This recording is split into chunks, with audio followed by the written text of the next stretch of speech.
Olá, pessoal! Nesse bloco nós vamos falar um pouco do diagnóstico do acidente vascular cerebral. Mais uma vez, eu gostaria de falar para vocês que o diagnóstico no APH, ele acontece de maneira clínica. Então, a gente vai avaliar o paciente, fazer os ABCs, avaliar se ele tem algum sinal ou sintoma clínico do AVC.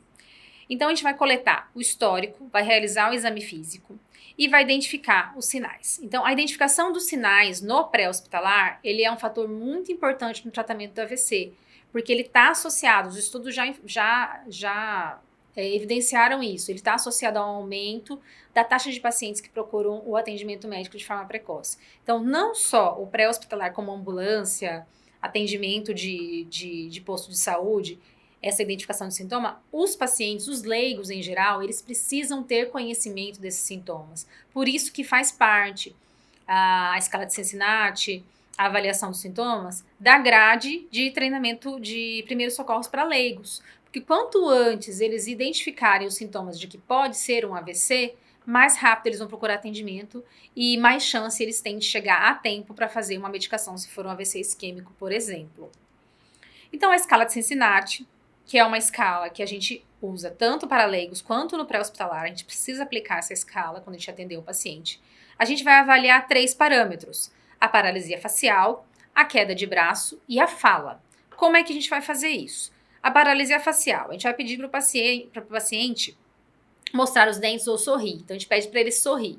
Quando ele sorrir, se ele tiver algum déficit, um dos lados, ele vai ficar meio torto de um lado, né? Então, ele não vai conseguir sorrir com a rima labial para cima, que um lado vai ficar torto. Então, o normal, ambos os lados da face se movem, o anormal, um lado da face não se move tão bem quanto o outro, tá? A queda de braço, a gente pede para o paciente fechar os olhos, estender os braços, né? E esperar por 10 segundos. Se ele conseguir ficar 10 segundos, ele não tem déficit. Se por acaso ele perder o movimento de um braço ou do outro, ele vai ter um déficit de um dos lados, vai ser uma resposta anormal, né? Uma queda ou uma perda de força.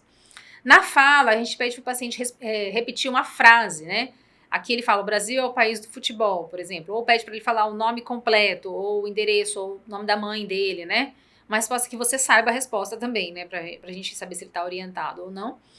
E aí, se ele falar de maneira corretamente as palavras, sem dificuldade de pronúncia, ele tem uma fala normal. Agora, se ele tiver dificuldade na pronúncia das palavras, né, ele falar de maneira incorreta ou ele não conseguir falar, a gente tem mais um sinal de que ele tem uma alteração.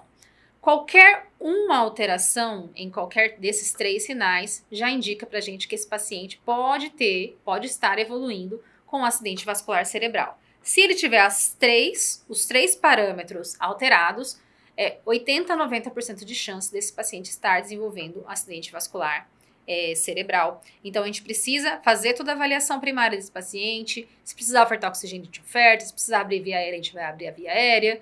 E a gente vai avaliar a escala de Cincinnati sempre, tanto no suporte avançado quanto no suporte básico. Isso vai dizer pra gente se esse paciente tem algum sinal realmente de um AVC. Não esquecendo que, na avaliação primária, quando a gente faz os ABCs da avaliação primária, a gente vai falar lá do atendimento pré-hospitalar desse paciente, a gente não pode esquecer de fazer a glicemia, que muitas vezes a hipoglicemia mascara esses sinais. Então, o paciente está com hipoglicemia, ele acaba respondendo alterado a isso, e a gente pode pensar que o paciente está evoluindo com AVC, mas na verdade ele está com uma hipoglicemia. Então, tem que tratar a hipoglicemia para depois reavaliar novamente, tá? E o objetivo disso tudo é que a gente avalie, encontre os sinais e sintomas, pense, passe para o regulador para que ele avalie junto com vocês, com a equipe, como um suposto AVC e a gente consiga encaminhar esse paciente para fazer uma neuroimagem o quanto antes, né? A gente quer fazer o quê com essa neuroimagem lá no hospital? Identificar outras lesões. Então, o objetivo do paciente, quando ele chega no hospital e ele vai direto para a tomografia, é ver se é isquêmico ou hemorrágico. Se é um tumor, se é outra lesão, mas principalmente se é isquêmico ou hemorrágico. Porque se for hemorrágico, ele não vai fazer medicação, que é o trombolítico. Se for isquêmico, ele vai avaliar as indicações e contraindicações para fazer o trombolítico. Detectar AVCs antigos, identificar lesões agudas relevantes.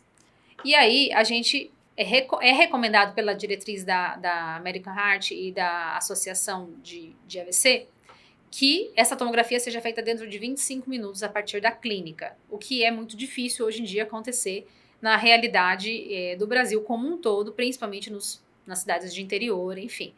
Mas o objetivo realmente é que ele faça essa trombólise, que faça a medicação dentro de 60 minutos do momento em que ele começou com sintomas.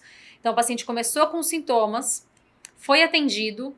O ideal, o padrão ouro, é que em 60 minutos, se for um AVC isquêmico, ele esteja já fazendo a trombólise dentro do hospital. É difícil de acontecer, mas a gente precisa trabalhar dentro do serviço, dentro do nosso atendimento para que isso aconteça. Então, esse paciente, mais do que nunca, é tempo-resposta, né? Então, é o paciente que tem uma bravo do lado e o paciente tem sintomas clínicos que o regulador identificou, ele vai avaliar o que é mais rápido, se é avançada, se é bravo, né? Se o paciente não tiver rebaixamento de consciência, outros sinais que sejam só avançada mesmo. E muitas vezes esse paciente, se ele tem clínica, ele vai ser deslocado em código 3 para o hospital para que ele chegue logo para fazer essa trombólise. Então, esse paciente, sim, ele precisa de tempo-resposta mais do que todos os outros, inclusive. Ele e o IAM têm tempo-resposta. Através da localização e avaliação da extensão da lesão, é possível levantar informações importantes sobre o prognóstico do paciente. Então, isso aqui é uma avaliação da neurologia lá no hospital. Então, no APH, mais uma vez, o diagnóstico ele é clínico. Então, nós vamos fazer os ABCs, a gente vai fazer a avaliação secundária, a gente vai fazer a escala de Cincinnati, vai levantar o histórico desse paciente para ver que hora que começou esses sintomas, vai passar, vai regular e passar isso para o regulador, tá?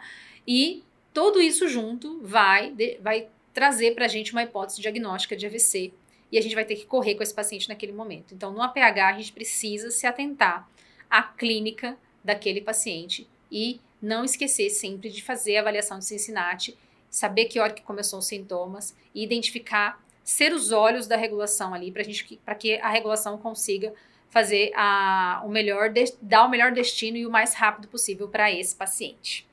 No próximo bloco a gente vai continuar falando de AVC.